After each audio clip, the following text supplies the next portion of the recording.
네,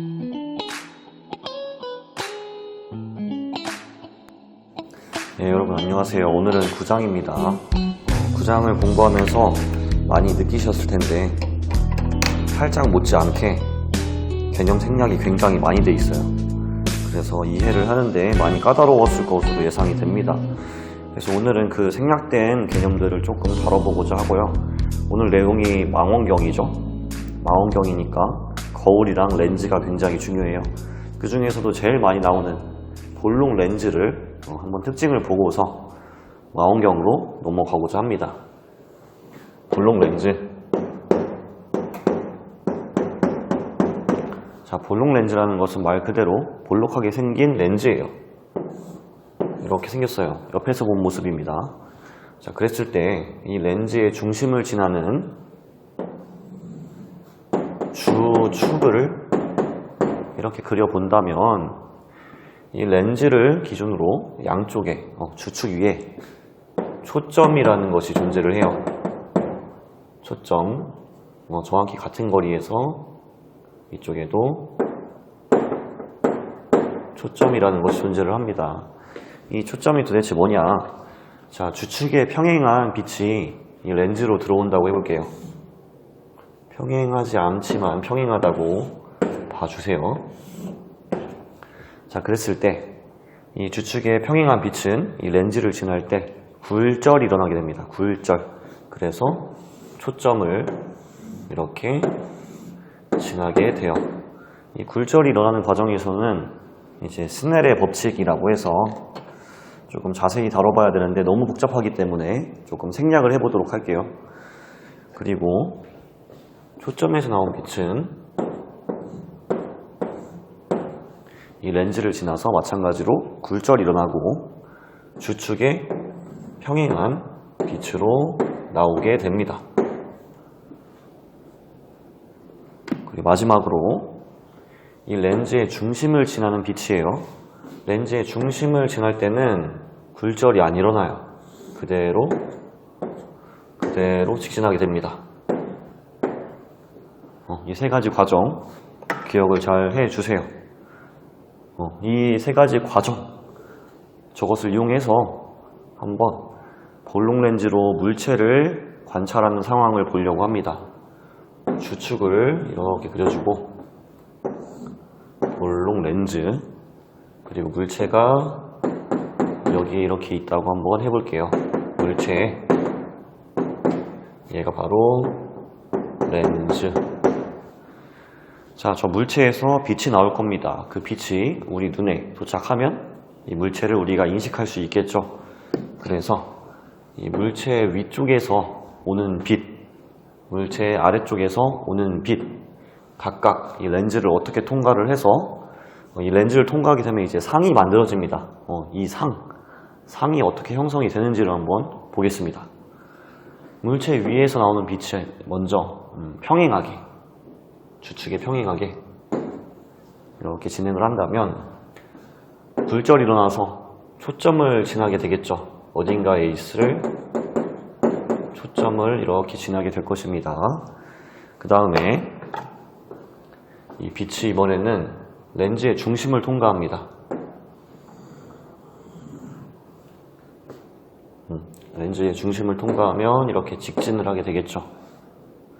마지막, 이번에는 초점이 여기 있으면 여기 초점,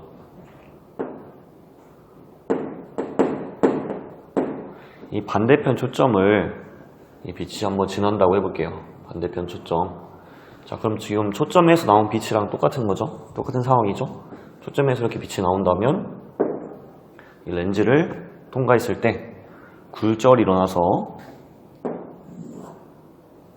주축에 평행하게 이렇게 움직이게 됩니다.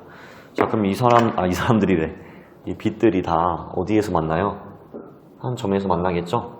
바로 이 점이 이 물체의 윗부분에서 나오는 빛이 렌즈를 통과해서 만들어지게 되는 상의 위치입니다.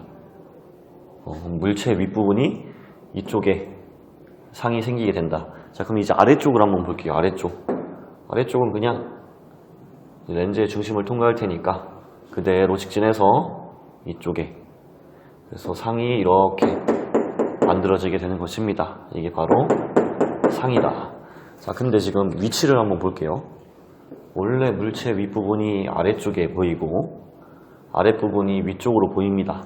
상이 뒤집혀서 보이죠? 그래서 이걸 도립상이라고 해요. 도립상. 더 자세한 것들은 조금 생략을 하도록 할게요. 이 뒤에도 뭐 실상, 허상 이런 것들이 있지만 조금 생략을 하고, 오늘 알아보고자 하는 건 이제 식이기 때문에 몇 가지 문자를 넣어서 식을 한번 전개해 보려고 해요. 어떤 문자를 넣느냐? 자, 이 물체부터 렌즈까지의 거리, 이 거리를 D0라고 해볼게요. 그리고 렌즈로부터 상까지의 거리, 이 거리를 DI라고 한번 해볼게요. 그리고 렌즈로부터 초점까지의 거리를,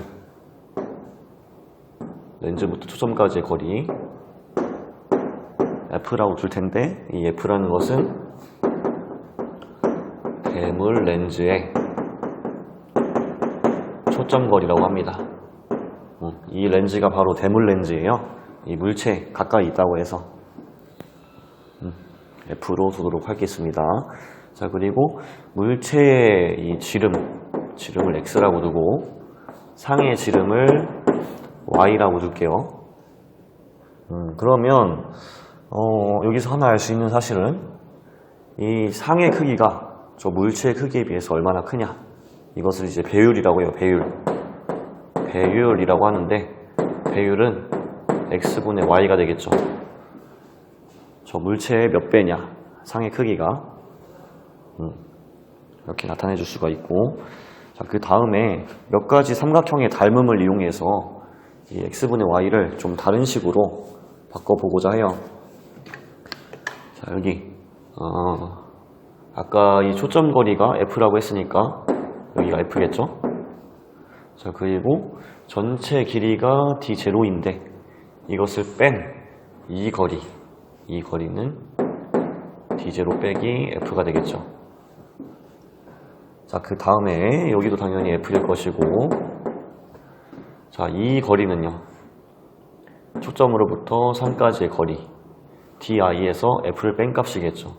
여기는 DI에서 F를 뺀 값이다. 자, 그리고 이제 몇 가지 삼각형을 한번 볼게요. 삼각형. 어떤 삼각형을 먼저 보냐? 여기에 있는 삼각형과 여기에 있는 삼각형을 한번 볼게요. 이 두 삼각형은 지금 둘 다 직각 삼각형입니다. 그리고 여기에 있는 이 맞꼭지각, 각이 같죠, 여기. 둘이 각이 같습니다. 그러면 이 둘은 지금 닮음이라고 할 수가 있어요. 닮은 꼴이다. 닮은 꼴이다. 자, 그러면 이 두 삼각형의 밑변과 윗변의 비율은 높이의 비율과 같겠죠. 닮음이니까 밑변과 윗변의 비율은 높이와 높이의 비율과 같을 것이다. 높이의 비율이 지금 어때요? 아까 여기가 Y라고 했으니까 이게 여기도 당연히 Y일 테고, X분의 Y는 D0 F분의 F가 되겠죠. 그리고 이번에는 다른 삼각형, 어떤 삼각형을 볼 것이냐면 이 삼각형과 이 삼각형을 한번 볼게요. 여기에 있는 이 삼각형, 그리고 여기에 있는 이 삼각형. 자, 이 삼각형도 마찬가지로 직각 삼각형이고요. 맞꼭지각에 의해서 둘은 닮은 꼴이에요. 그럼 얘네들의 높이의 비율은 밑변의 비율과 같겠죠. 여기 높이, 얘가 X라고 했으니까 그대로 와서 X, 얘의 높이는 Y, X분의 Y는 F분의 DI-F가 되겠죠. F분의 di-f다. 이런 식이 만들어지게 됩니다. 바로 이 식을 이용을 하면 교재에 있는 그 렌즈 제작자 공식을 유도해낼 수가 있어요. 이 둘이 같다고 했습니다. 자, 그러면 양변에 f랑 d0-f를 곱해줄게요. f 곱하기 d0-f를 양변에 곱해주도록 하겠습니다. f의 제곱은 di-f 곱하기 d0-f가 되겠죠. 이 식을 전개를 해주면 di d0 빼기 dif 빼기 d0f 플러스 f의 제곱, 둘은 없어지겠죠. 그러면 이 마이너스인 친구들만 좌변으로 옮겨주겠습니다. dif 플러스 d0f는 di d0. 자, 이 상황에서 이 세 항에다가 모두 di d0 f로 나눠주도록 할게요. 나누기 di d0 f로 나눠주도록 할게요. 그러면 어떤 식이 만들어지게 됐느냐?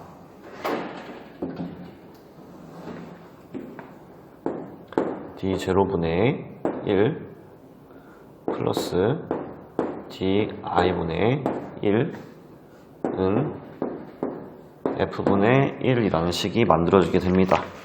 교재에도 똑같은 식이 아마 있을 거예요. 이것이 바로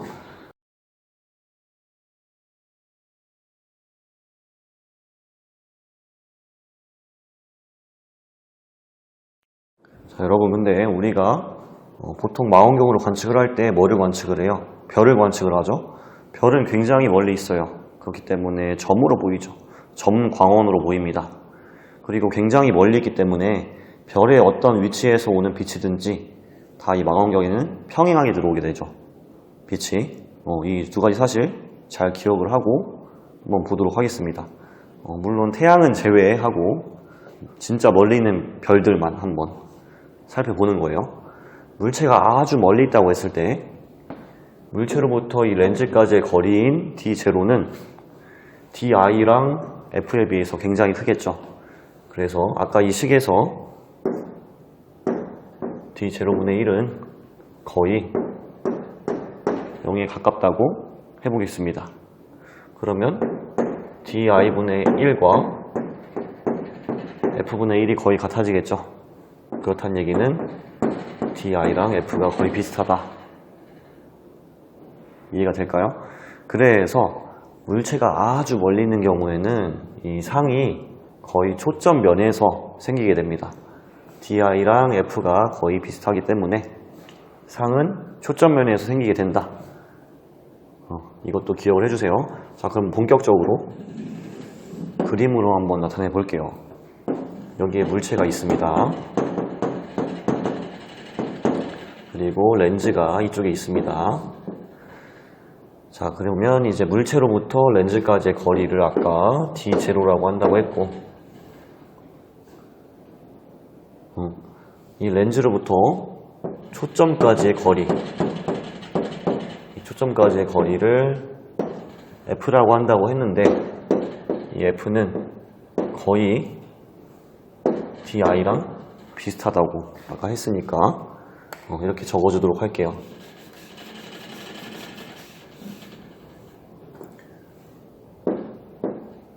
di 이렇게 적어주도록 하겠습니다. 자, 그랬을 때 이 물체의 위쪽에서 빛이 나오겠죠? 이 빛이 렌즈의 중앙 부분을 이렇게 지나가는 방향으로 나오고 있다고 해봅시다. 그랬을 때 아까는 여기서 빛이 이렇게 퍼졌지만 그래서 각각 다른 각도로 들어왔지만 이렇게 멀리 있는 물체의 경우에는 렌즈의 모든 위치에서 이 빛이 평행하게 들어오게 됩니다. 다 이렇게 평행한 방향으로 들어오게 돼요. 그래서 이 빛이 쭉 들어와서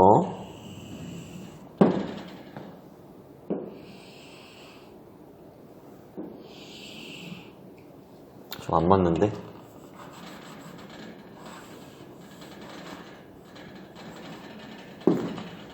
쭉 들어와서 또 한 점에서 만나게 되겠죠. 이 점의 위치가 바로 이 물체 윗부분의 빛이 렌즈에 들어와서 생기게 되는 상입니다. 그 다음에 이 물체 아랫부분에서도 빛이 나오겠죠. 이 빛 또한 모든 렌즈의 위치에서 평행하게 들어와요. 얘는 이제 주축에 평행하니까 굴절이 돼서 초점을 지나게 되겠죠. 이런 식으로 초점을 지나게 될 것입니다. 그래서 여기에 물체 아랫부분에서 나온 빛의 상이 생기게 되는 거죠. 그럼 물체를 그려봤을 때, 상을 그려봤을 때 상이 이렇게 형성이 되겠죠. 자, 근데 이 물체는 이제 우리가 또 크기를 한번 볼 텐데 너무 작아요. 점이기 때문에 감히 크기를 정확하게 측정을 하기가 힘듭니다. 보통은 그래서 각지름을 사용해요. U라고 한다면 이 물체에 우리가 관측했을 때 그 각지름, 이 상의 각지름도 U니까 U가 되겠죠. 자, 그러면 실제 상의 지름은 어떻게 구할 수가 있을까요? 상의 지름 Y라고 한다고 한다면 어떻게 구할 수가 있을까요? 자, 여기 밑변이 있고 각이 있으니까 탄젠트를 사용하면 되겠죠. 탄젠트를 사용하면 될 것입니다. 밑변의 길이 F 탄젠트 U 해주면 이 상의 지름이 나오게 될 것입니다. 괜찮죠? 자, 그래서 여기서 또 어떤 개념을 뽑아낼 거냐? 교재에 보면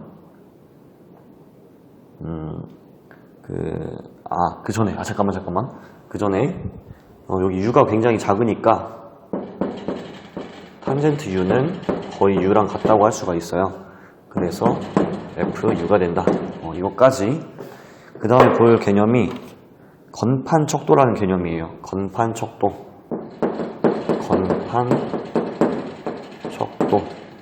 이것도 굉장히 간단하긴 한데 그 과정을 생각을 안 해봤으면 무슨 개념인지 이해가 잘 안 될 거예요. 건판 척도 S로 나타내 주죠. 얘가 뭐냐? 교재에 나와 있는 걸로는 안 나와 있나? 초점에서 하늘의 1도에 해당하는 상의 크기. 하늘의 1도에 1도에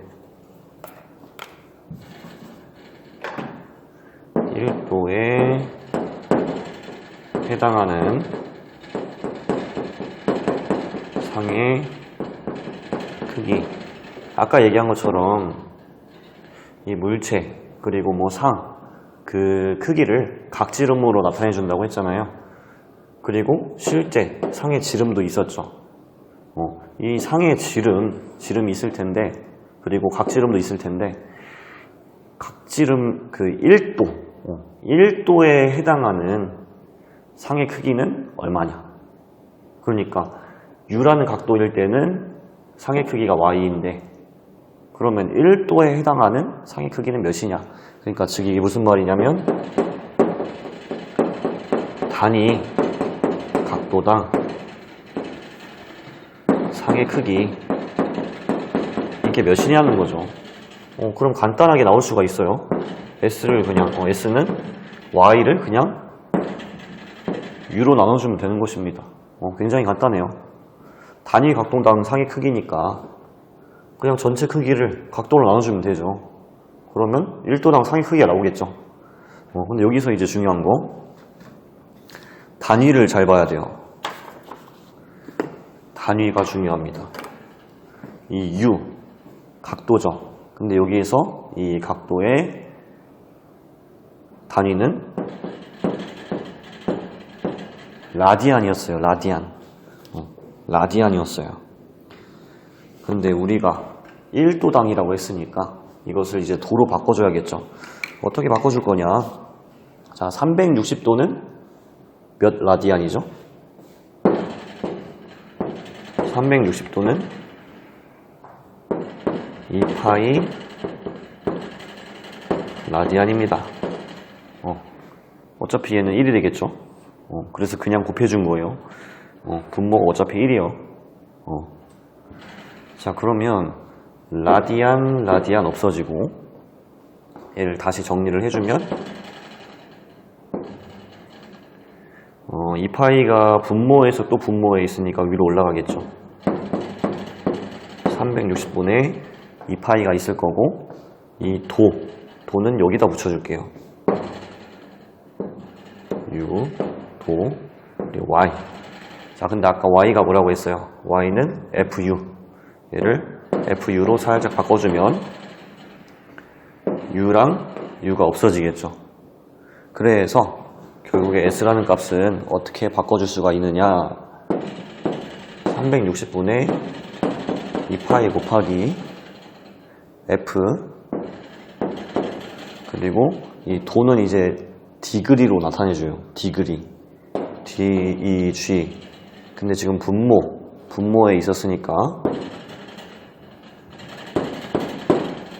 디그리 마이너스 1 제곱 이렇게. 그리고 얘를 이제 계산해주면 교재에 있는 것처럼 0.01745 얘가 계산을 해주면 0.01745라는 값이 나오게 돼요. 그래서 이와 같은 건판 척도 식이 나오게 됩니다. 이제 남은 개념 몇 가지만 보고 마무리해 보고자 합니다. 일단은 뭐 FB 그리고 집광력, 신호대 잡음비라는 개념이 남았는데 하나하나씩 차근차근 보도록 할게요. 먼저 FB입니다. FB라는 것은 여기에서 있는 것처럼 구경분의 초점거리로 나타내 줍니다. 여기서 초점거리라는 것은 대물 렌즈의 초점거리를 이야기하는 것이에요. 우리 그 배율 있잖아요. 배율이 아까처럼 뭐 물체 크기분의 상의 크기 이렇게 나타내 줄 수도 있지만 렌즈의 초점거리로도 나타내 줄 수가 있어요. 저반 렌즈 초점거리분의 대물 렌즈 대물 렌즈의 초점거리로도 나타내 줄 수가 있어요. 대물 렌즈 초점거리로도 나타내 줄 수가 있다. 자, 그러니까 당연히 여기에 있는 대물 렌즈의 초점거리 F 값이 커질수록 이 값이 커질수록 이 배율은 어떻게 되겠어요? 배율은 증가하겠죠. 배율은 커질 것입니다. 자, 그러면 배율이 커진다는 것은 상이 좀 더 크게 보인다는 거예요. 확대해서 본다는 거죠. 그러면 우리가 관측할 수 있는 시야는 어떻게 될까요? 시야. 물체를 크게 본다. 여러분 핸드폰으로 카메라를 찍는 것을 한번 상상해 보세요. 내가 저걸 크게 찍고 싶어서 확대를 했어요. 확대. 그러면 시야는 작아지게 되겠죠. 시야는 작아지게 됩니다. 시야와는 반비례한다. 라는 것을 알 수가 있겠죠. 자, 그 다음에 구경은 또 뭐랑 관련이 있느냐? 구경이 뭐냐면 빛이 이렇게 들어온다고 했을 때 렌즈가 있을 거 아니에요. 이 렌즈의 크기를 얘기합니다. 렌즈의 길이, 이 직경, 이것을 D라고 하는 것이죠. 자, 그러면 이 D가 어떨수록 이 빛을 잘 받아들일 수가 있을까요? 최대한 많은 빛을 받으려면 이 D 값이 커야 됩니다. 그래서 아까 잠깐 얘기했지만 집광력이라는 개념이 있다고 했죠. 집광력이라는 것이 빛을 모을 수 있는 능력이에요. 이 집광력이라는 것은 D의 제곱에 비례하게 됩니다. 구경의 제곱에 비례한다. 구경은 이 렌즈의 직경을 얘기를 한다. 자, 그리고 FB라는 것은 분모에 지금 구경이 있잖아요.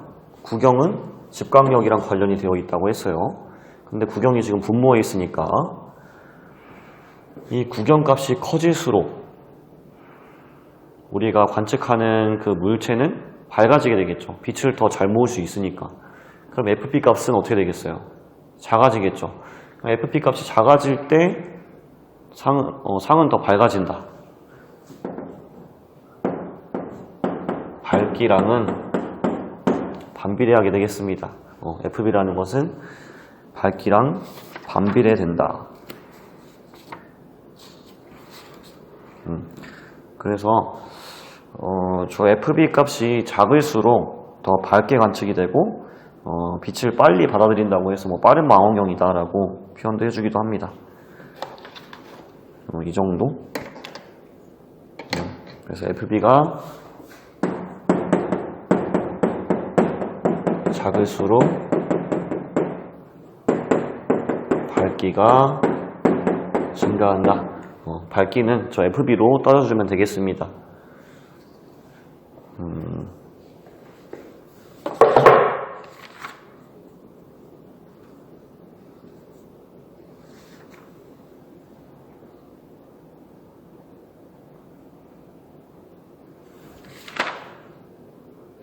여러분이 조금 헷갈릴 수 있는 거, 이 FB를 표시해 줄 때 F 쓰고 슬래시 쓰고 N 이렇게 써요. 여기 숫자가 들어갑니다.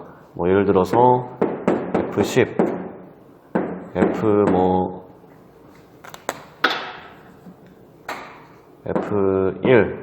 F4 이렇게 숫자가 들어가요. 슬래시 뒤에. 이 슬래시 뒤에 있는 이 숫자가 바로 FB의 값을 나타내 주는 거예요. FB의 값을 나타내 주는 것이다. 그래서 이 큰 숫자가 들어가니까 뭔가 분모에 더 큰 숫자가 들어가는 것 같아서 FB가 더 작다는 얘기인가? 이렇게 착각할 수가 있는데 오해하면 안 됩니다. 여기에 숫자가 들어갈 때 이 들어간 그 숫자 값이 바로 FB 값을 얘기해 준 것이다. 그럼 여기는 FB가 10이라는 얘기고 얘는 FB가 1이라는 얘기고 얘는 FB가 4라는 얘기예요. 헷갈리면 안 되겠습니다. 문제 풀 때도 그 뒤에 개념 적용 문제도 있는데 F/10 이렇게 나와 있어요. 이게 바로 FB는 10이라고 놓고서 풀면 되겠습니다. 자, 그리고 바로 신호 대 잡음비로 넘어가도록 하겠습니다. 신호 대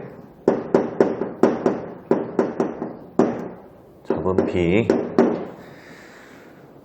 우리가 이제 망원경을 통해서 관측을 하겠죠? 뭐 어떤 망원경이든 상관없습니다. 광학 망원경, 뭐 전파 망원경 여러 가지 있을 텐데 상관없이 광자를 받아들이게 되죠. 광자를 받아들이게 되면 뭐 신호가 생기겠죠? 신호가 생길 겁니다. 그리고 이 광자가 받아들여서 신호가 되는 것을 방해하는 이제 잡음이 있을 거예요. 그 비를 나타내주고 이 비가 높을수록 뭐 관측의 질이 높아진다. 이런 것을 나타내려고 지금 한번 보는 건데 이걸 보기 전에 알아둬야 할 개념이 몇 가지가 있어서 그거 먼저 보도록 하겠습니다. Q2라는 문자가 나오는데 얘는 광자 효율이라고 하는 값이에요. 광자 효율 어떻게 나타내 주냐면 입사하는 광자 수분에 검출된 광자 수로 나타내 줍니다. 광자가 입사를 하겠죠? 망원경에. 근데 입사하는 것뿐만 아니라 이 입사된 광자를 얼마나 잘 검출해내서 관측할 수 있느냐가 또 중요하겠죠. 그래서 전체 입사하는 광자 수분에 검출될 수 있는 그 광자 수를 한 것을 광자 효율이라고 합니다. 얼마나 효율적으로 검출을 해냈느냐 나타내는 값이죠. 그리고 이제 FP라는 문자가 나오는데 얘는 이제 광자 플럭스라고 해요.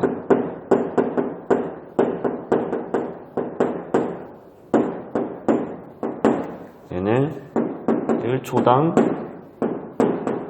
입사하는 광자 수를 나타냅니다. 그리고 또 하나의 개념, 이렇게 괄호, 이거 꺾은 괄호 안에다가 n을 넣어서 얘를 헤아려진 광자의 평균 개수라고 부릅니다. 헤아려진 광자 평균 개수. 얘는 이 둘을 이용해서 표현을 해줄 수가 있어요. 일단 광자가 입사하겠죠. 광자가 입사할 거예요. 1초당 입사하는 광자 수가 있을 겁니다. 그럼 전체 시간 동안 입사한 광자 수를 보려면 시간을 곱해주면 되겠죠. 얘는 1초당 입사한 광자 수고 거기에 시간을 곱해주면 전체 입사한 광자 수가 계산이 될 겁니다. 근데 입사했다고 해서 끝난 게 아니라고 했죠. 얼마나 잘 검출하느냐가 또 중요하다고 했어요. 광자 효율을 또 따져줍니다.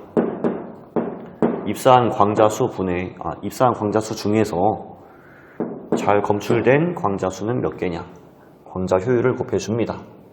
이렇게 나타내 줄 수가 있겠습니다. 이 개념 좀 이해가 되겠죠? 헤아려진 광자 평균 개수, 이렇게 나타내주면 된다. 자, 그러면 신호대 잡음비는 뭐냐? 신호대 잡음비라는 것은 시그널을 나타내는 신호, 이 신호를 뜻하는 S, 이 S를 노이즈를 뜻하는 잡음으로 나눠준 값이에요. 여기에 있는 이 n이랑 이 n은 다른 값입니다. 여기에서 이 빨간색으로 표시한 n이 잡음, 여기 괄호 안에 들어있는 이 n은 이제 광자의 개수, 그래서 괄호 이렇게 해줘가지고 광자의 평균 개수, 헤아려진 광자의 평균 개수 이렇게 나타내주는 것이죠.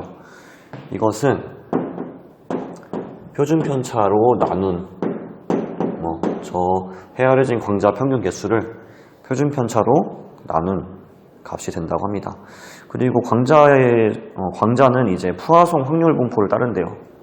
그래서 이 값은 이것과 같대요.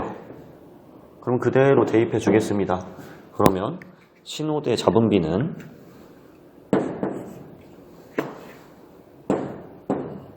어떻게 나오냐면 헤아려진 광자의 평균 개수의 2분의 1제곱을 한 것이랑 같게 되는 것이죠. 그래서 즉 양자 효율 곱하기 광자 플럭스 곱하기 시간을 2분의 1 제곱해준 것이랑 같다는 것입니다. 이 식 굉장히 출제되기 좋은 개념이기 때문에 꼭 알아둬야 하겠습니다.